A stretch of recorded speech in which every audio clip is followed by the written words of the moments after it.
Assalamualaikum warahmatullahi wabarakatuh. Kami dari kelompok pertama akan mempresentasikan tentang teori kontingensi dan kepemimpinan adaptif. Yang pertama-tama, perkenalkan nama saya Farhandiski Jazuli dan Muhammad Bayu Pranantyo.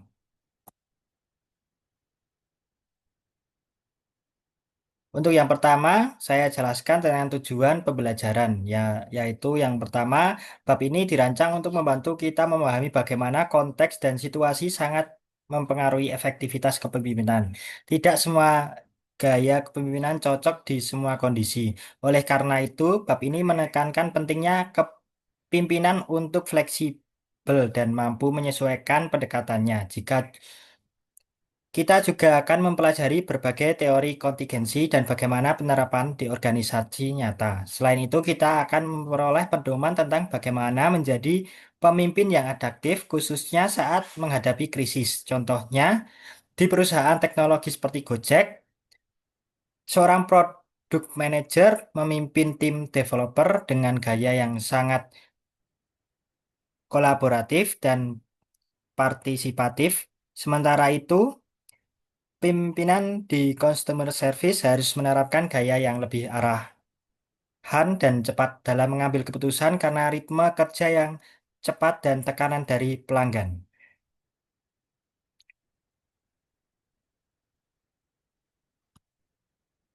Selanjutnya, apa itu teori kontingensi? Teori kontingensi menyatakan bahwa tidak ada suatu gaya kepemimpinan yang berlaku universal. Efektivitas seorang pemimpin sangat bergantung pada seberapa baik ia menyesuaikan perilaku dengan tuntutan situasi. Komponen dalam teori ini mencakup yang pertama variabel predator, gaya atau perilaku pemimpin misalnya suportif, partisipatif, direktif. Yang kedua variabel situasional termasuk struktur tugas, tingkat tekanan, pengalaman tim. Yang ketiga, variabel hasil, produktivitas tim, kepuasan kerja, loyalitas karyawan. Yang terakhir, variabel mediasi, yaitu motivasi karyawan, kejelasan peran komunikasi. Contohnya adalah, contoh konkret, manajer proyek membangun gedung yang menangani tim konstruksi senior. Tidak perlu menjelaskan langkah-langkah secara detail. Namun saat memimpin tim junior, baru ia harus menggunakan pendekatan direktif dan edukatif agar hasilnya optimal. Selanjutnya, tiga bentuk pengaruh situasional. Yang pertama, situasional dapat langsung mempengaruhi hasil tanpa intervensi pemimpin. Yang kedua, situasi dapat membentuk atau memaksa perilaku pemimpin tertentu. Yang ketiga, situasi dapat menjadi moderator atas hubungan antara gaya kepemimpinan dan hasil.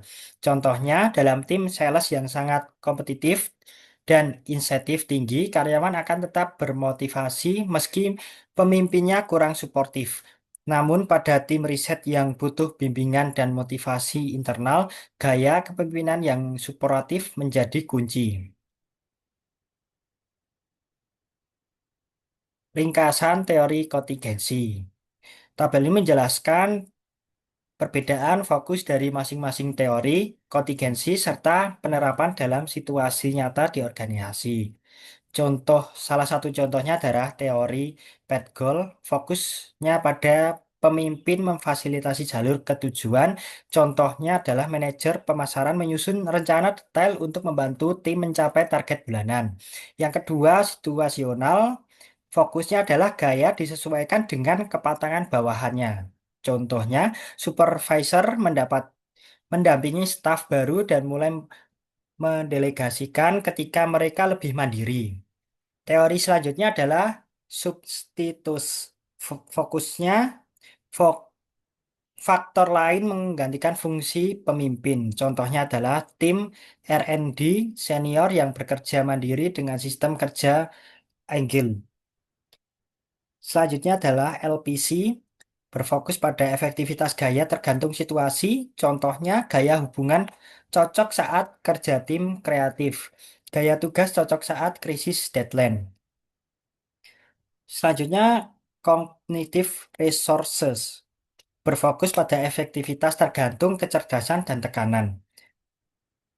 Contoh dalam pekerjaan adalah CEO cerdas bisa gagal jika tekanan tinggi dan waktu sempit menghambat pemikirannya. Yang terakhir, multiple link act berfokus pada kombinasi gaya, mediasi, dan situasi. Contohnya adalah manajer pabrik mengelola pelatihan, koordinasi, dan alat agar tim tetap optimal. Selanjutnya, kepemimpinan efektif dalam konteks kontingensi. Pemimpin yang efektif dalam kontingensi memiliki pemahaman mendalam terhadap situasi dan mampu adaptasi gayanya. Mereka tidak kaku, melainkan bisa menilai kondisi dan memilih gaya yang paling sesuai. Seperti kapan harus mengarahkan, kapan memberikan kebebasan, dan kapan perlu menjadi motivator. Contohnya, seorang CEO Unilever di Indonesia memimpin pabrik dengan pendekatan struktur, sistem, dan prosedur. Namun saat mengembangkan produk baru, ia menerapkan gaya yang lebih fleksibel, kreatif, dan kolaboratif untuk mendorong ide inovasi dari tim. Selanjutnya, paduan kepemimpinan adaptif. Pemimpin adaptif mampu mengenali perubahan situasi dan cepat menyesuaikan diri. Berikut langkah-langkahnya. Yang pertama, analisis situasi ada dapat dengan cermat. Yang kedua, latih dan gunakan beragam gaya kepemimpinan. Yang ketiga, susun rencana rinci untuk proyek kompleks. Yang keempat, libatkan pakar dalam mengambil keputusan penting. Yang kelima, tambahkan arahan untuk pekerjaan yang saling bergantung. Yang keenam, lakukan monitoring terhadap pekerjaan penting. Yang ketujuh, mentori karyawan baru secara efektif. Yang terakhir, tunjukkan empati dan dukungan pada staf yang bekerja dalam tekanan tinggi. Contohnya adalah seorang manajer kreatif di startup desain interior mengubah pendekatan dari coaching ke mentoring, dari brainstorming bebas ke diskusi terarah tergantung situasi proyek dan tekanan waktu. Selanjutnya akan dibacakan teman saya Muhammad Bayu Panantio. Baik, yang berikutnya yaitu kepemimpinan di masa krisis. Yang pertama yaitu krisis bisa muncul tiba-tiba dan menuntut respons cepat dari pemimpin. Untuk tetap efektif, pemimpin harus mampu mengelola, yaitu yang pertama krisis teknis, yaitu kerusakan sistem dan juga kecelakaan kerja. Kemudian yang kedua adalah krisis sosial, yaitu pemogokan dan juga konflik internal. Yang ketiga yaitu krisis eksternal, yaitu pandemi dan juga tekanan pasar. Langkah strategis yang dapat dilakukan dari krisis tersebut adalah yang pertama, memprediksi dan membuat rencana kontingensinya. Kemudian yang kedua, mendeteksi dini terkait masalah yang akan terjadi. Kemudian yang ketiga adalah mengambil tindakan tegas dan juga jelas. Kemudian yang keempat, mengkomunikasikan dengan transparan. Yang kelima, menggunakan krisis sebagai peluang untuk perubahan budaya atau sistem.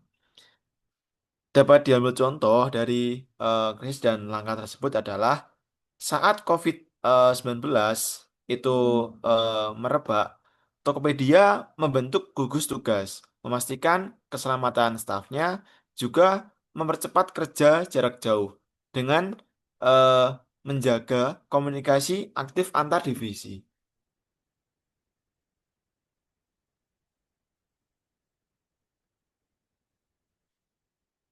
Kemudian yang berikutnya yaitu teori Pat Goal. Teori ini menyatakan bahwa pemimpin membantu karyawan mencapai tujuan yang dengan menghilangkan hambatan dan juga memberi motivasi. Ada empat gaya utama yaitu direktif, yaitu instruksi jelas dan juga terstruktur, kemudian suportif, yaitu perhatian pada kesejahteraan dan emosi. Yang ketiga, partisipatif, yaitu karyawan diajak berdiskusi dalam membuat keputusan. Kemudian yang keempat, achievement orient, menetapkan standar tinggi dan juga mendukung pencapaiannya. Nah, contoh dari eh, hal tersebut adalah manajer itu eh, manajer penjualan menerapkan pendekatan achievement oriented saat memperkenalkan target tinggi dalam kuartal penjualan baru sambil mendukung tim dengan pelatihan dan alat bantu.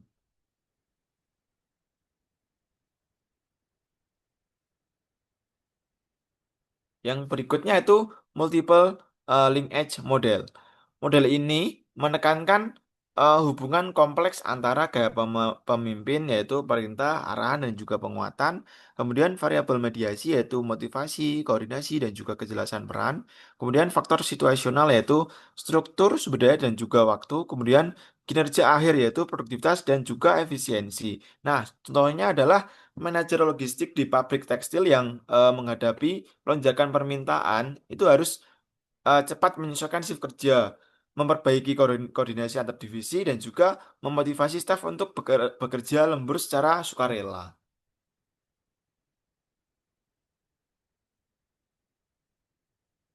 Kemudian adalah mengelola krisis. Krisis adalah ujian nyata bagi pemimpin. Strategi mengelolanya yaitu meliputi identifikasi cepat masalah dan juga dampaknya, bertindak dengan tenang tapi tegas, kemudian melakukan koordinasi antar tim dan juga dengan cara yang efektif, kemudian mengkomunikasikan perkembangan secara rutin dan juga jujur, kemudian evaluasi setiap keputusan juga dan mengambil pelajaran dari untuk masa yang akan datang. Contohnya adalah gangguan jaringan di startup vintage itu ditangani dengan tim darurat IT. Sementara CEO-nya itu mengatur komunikasi dengan pelanggan untuk menjaga kepercayaan dan juga keberlangsungan pelayanannya.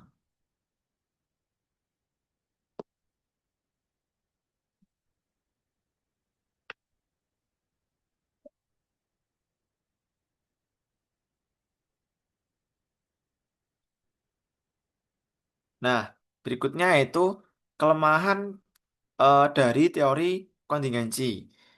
Meski sangat berpengaruh, teori kontingensi itu memiliki tantangan. Di salah satunya adalah terlalu umum dan terlalu umumnya dalam klasifikasi gaya kepemimpinan. Juga sulit diuji secara eksperimental. Lalu tidak semua menyertakan variabel psikologisnya atau budaya dan juga dalam implementasinya organisasi di dalam organisasi kompleks bisa memerlukan adaptasi yang besar gitu. Nah, solusinya adalah pemimpin perlu menggabungkan teori dengan praktek nyata, pengalaman pribadi dan juga intuisi manajerial.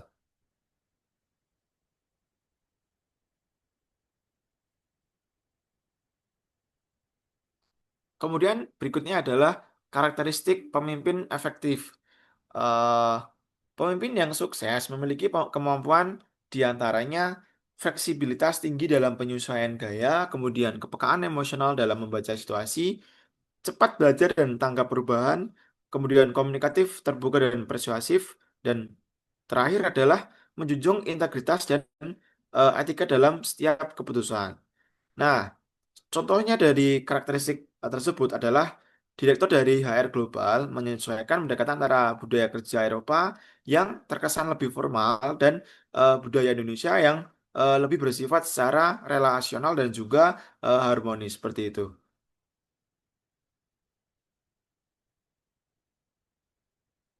Nah, eh, dari pemaparan yang sudah disampaikan oleh rekan saya Mas Farhan dan juga saya tadi dapat disimpulkan bahwa teori kontingensi menegaskan bahwa kepemimpinan tidak bisa satu pola untuk semua. Nah, pemimpin itu harus mampu membaca situasi, mengevaluasi kondisi, dan juga mengadopsi gaya yang paling relevan. Dan juga kepemimpinan yang adaptif bukan hanya soal fleksibilitas teknis, tapi juga keberanian, empati, dan juga ketajaman dalam mengelola kompleksitas organisasi modern.